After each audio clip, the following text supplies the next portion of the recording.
तो कैसे हैं प्यारे बच्चों, आपका फिर से स्वागत है। और अब हम लोग मूव करने वाले हैं चैप्टर 3 में, और उस चैप्टर का नाम आप बहुत अच्छे से जानते हैं। सामने आपके लिखा हुआ है pair of linear equations in two variable. ये चैप्टर है 10th क्लास के लिए, NCERT CBSE बोर्ड।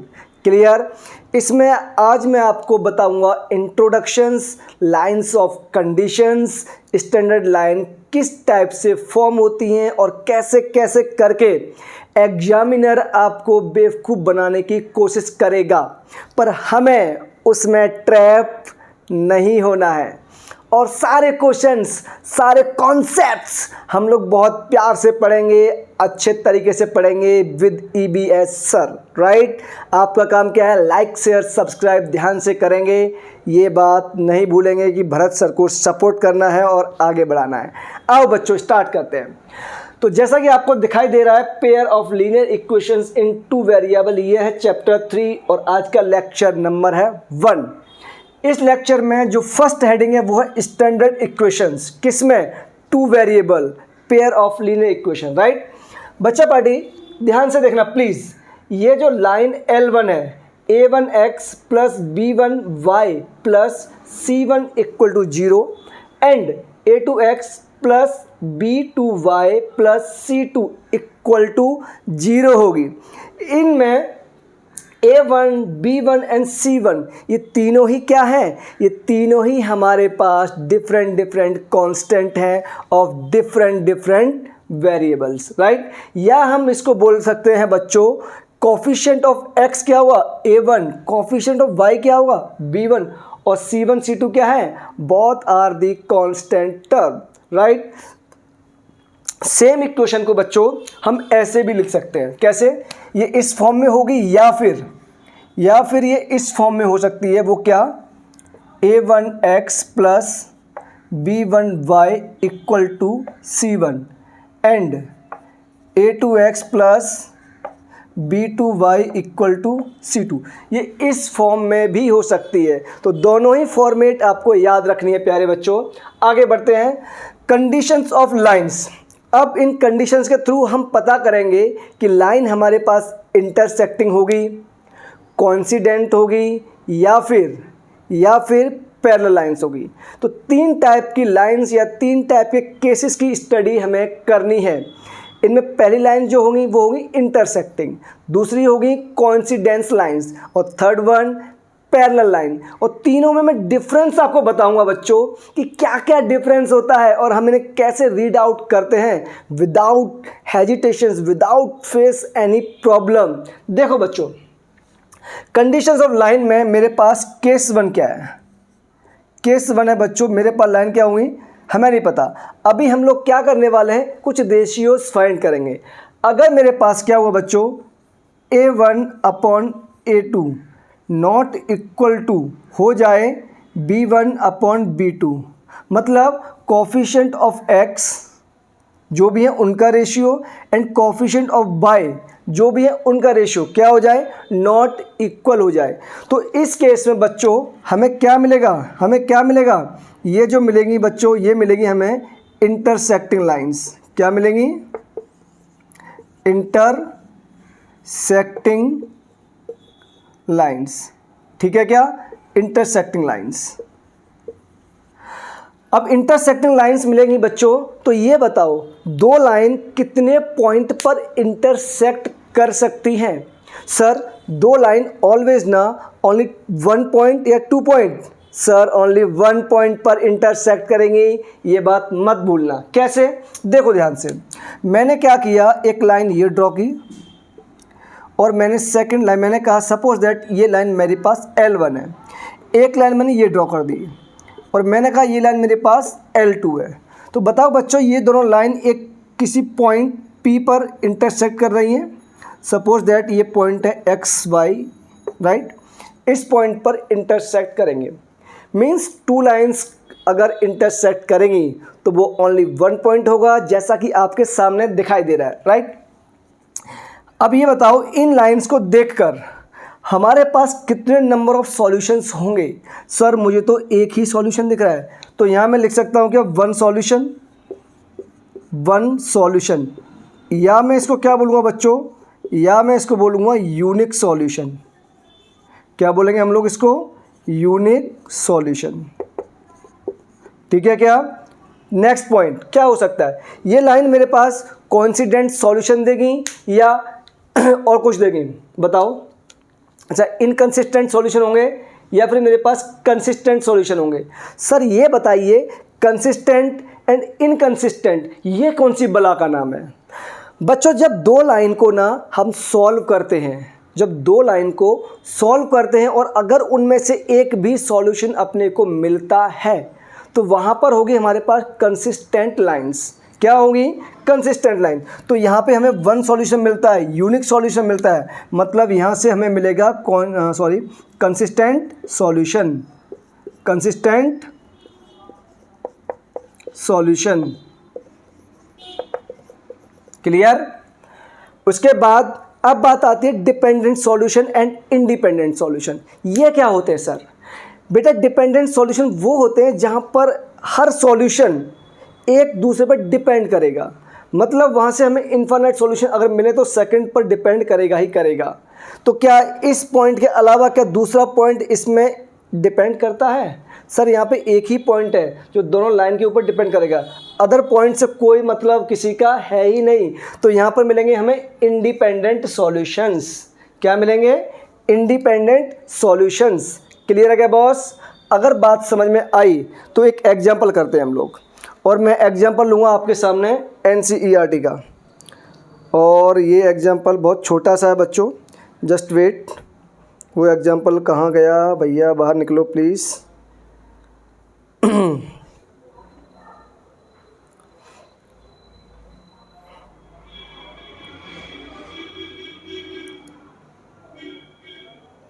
सॉरी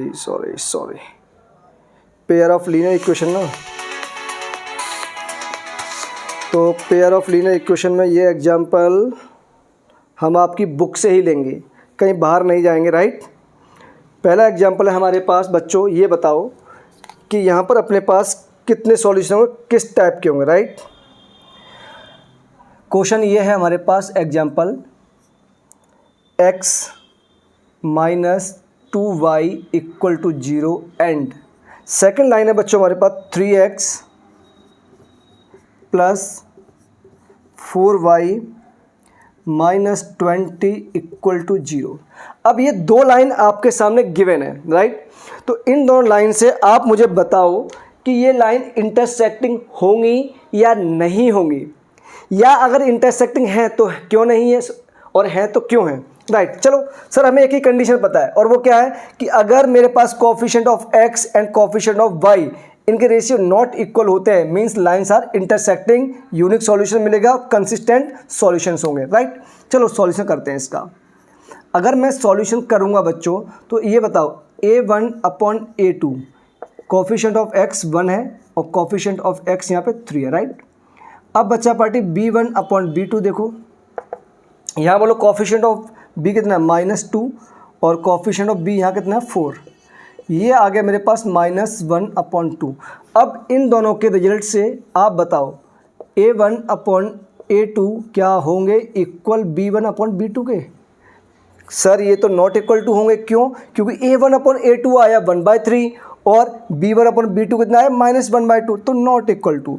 इसका मतलब लाइंस क्या होगी हमारे पास, लाइंस आर इंटरसेक्टिंग, और सॉल्यूशन यूनिक सॉल्यूशन और कंसिस्टेंट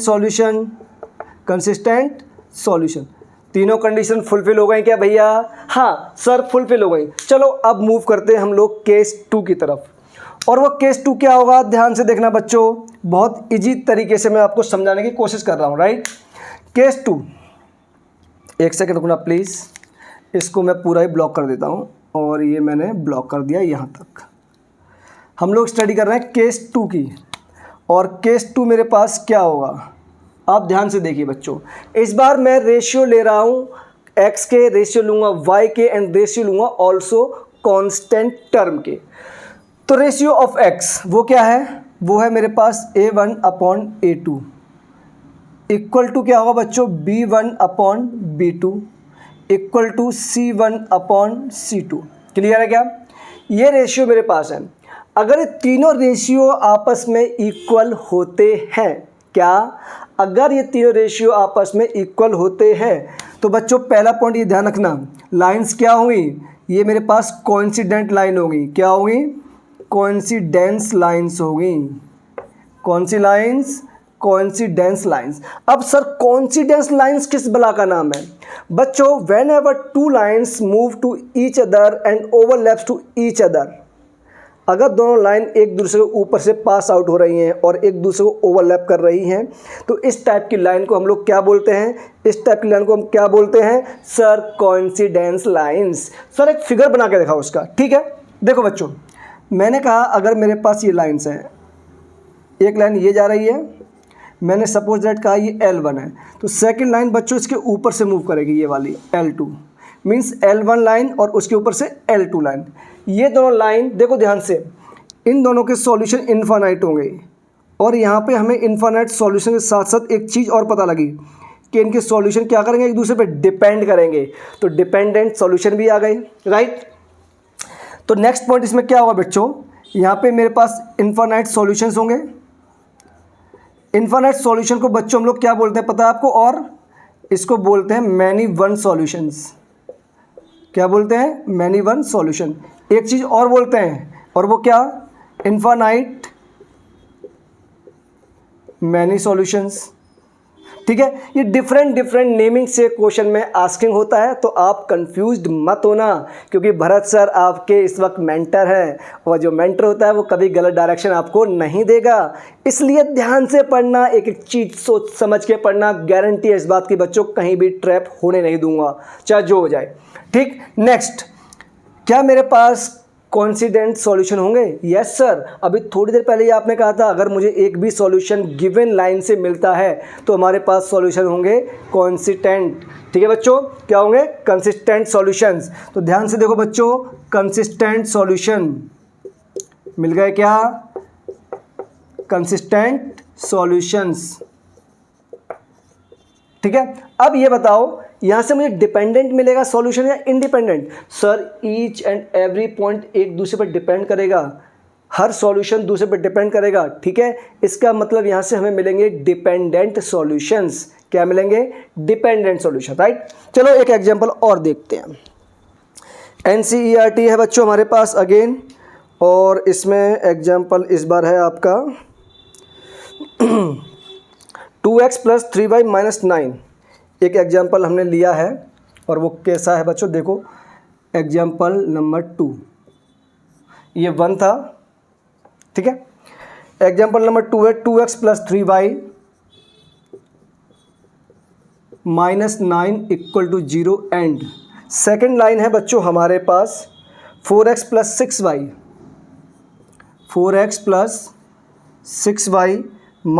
18 = 0।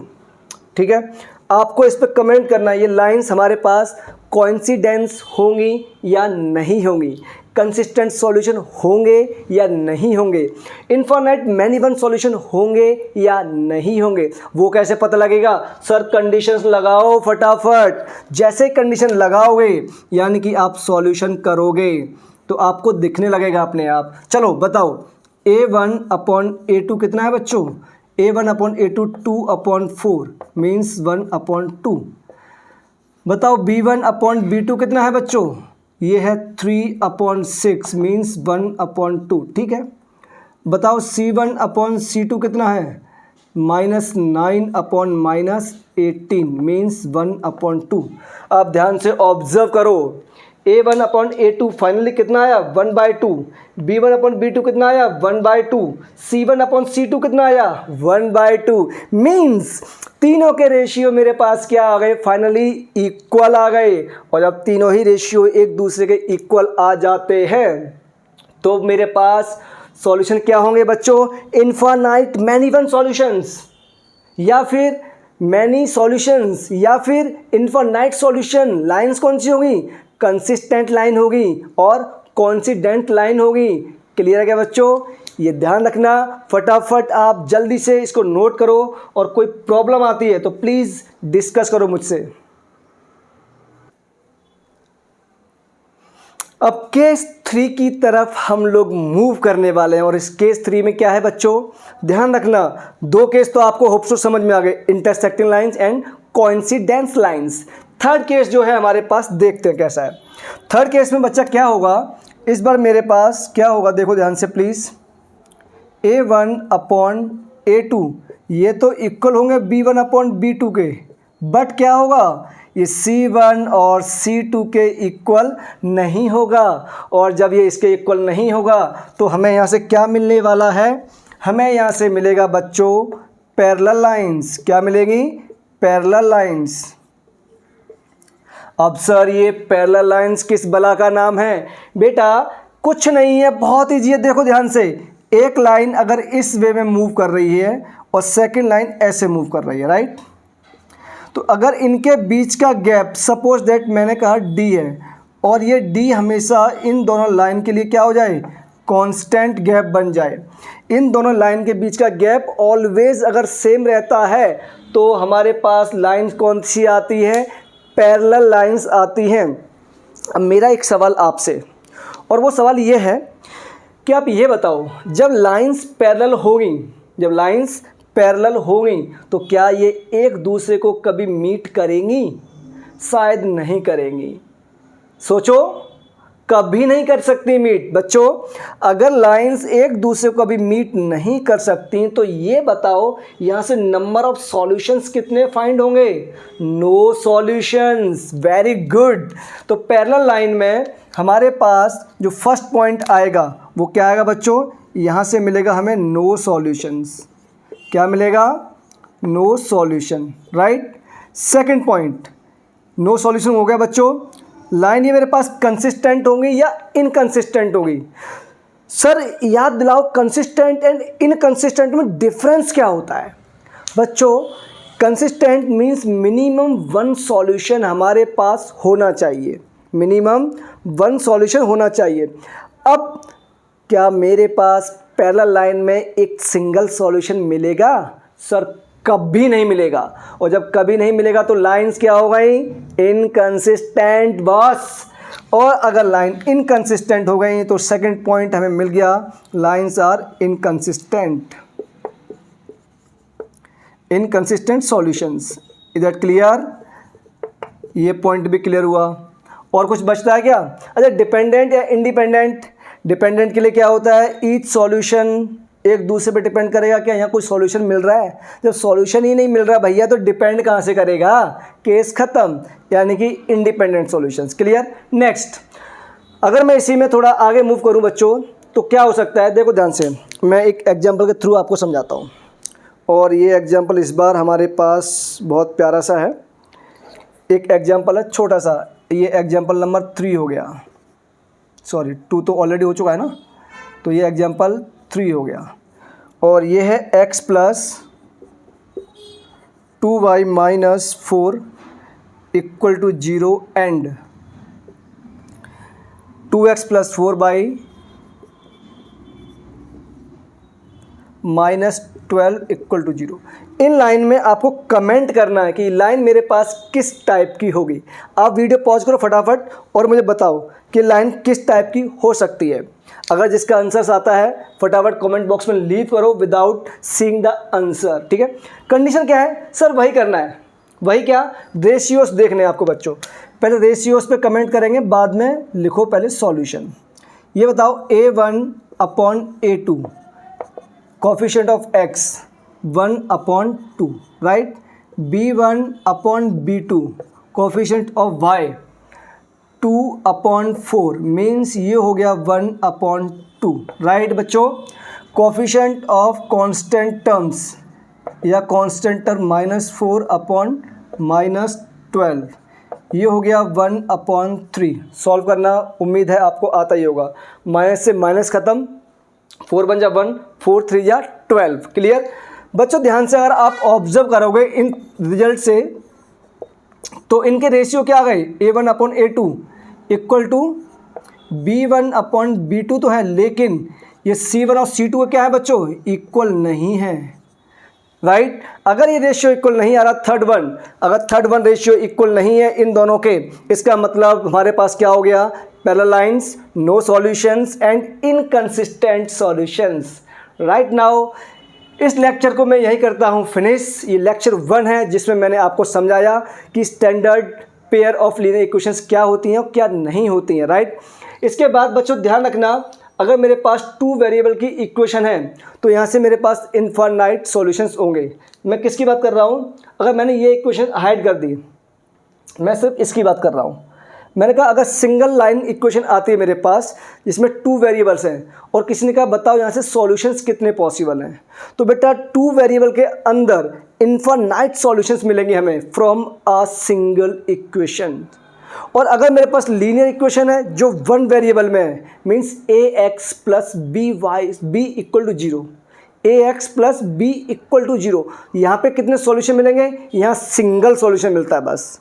और जब 2 वेरिएबल होगा तो इनफाइनाइट सॉल्यूशंस होंगे, राइट बच्चों। इन पॉइंट को ध्यान रखना, अपना ख्याल रखना, मौज मस्ती के साथ स्टडी करना, स्टडी का प्रेशर लेना ही मत, कॉन्सेप्ट समझना, क्वेश्चंस पे अप्लाई करना। ये भरत सर सिखाएंगे, आपको कहीं ट्रैप नहीं होने देंगे, ये मेरी गारंटी है। बट कंडीशन एक ही है, और वो कंडीशन क्या है, आपको मेरे साथ साथ मेहनत रोज़ करनी है और रेगुलर बेसिस पे करनी है। जहाँ भी ट्रैप हो कमेंट बॉक्स में आइए, सर मेरा ये डाउट है, ये सर आपके लिए ऑलवेज अवेलेबल है। तो thank you so much, like share subscribe and support करो भरत सर को। थैंक यू सो मच बच्चों, again take care, bye bye.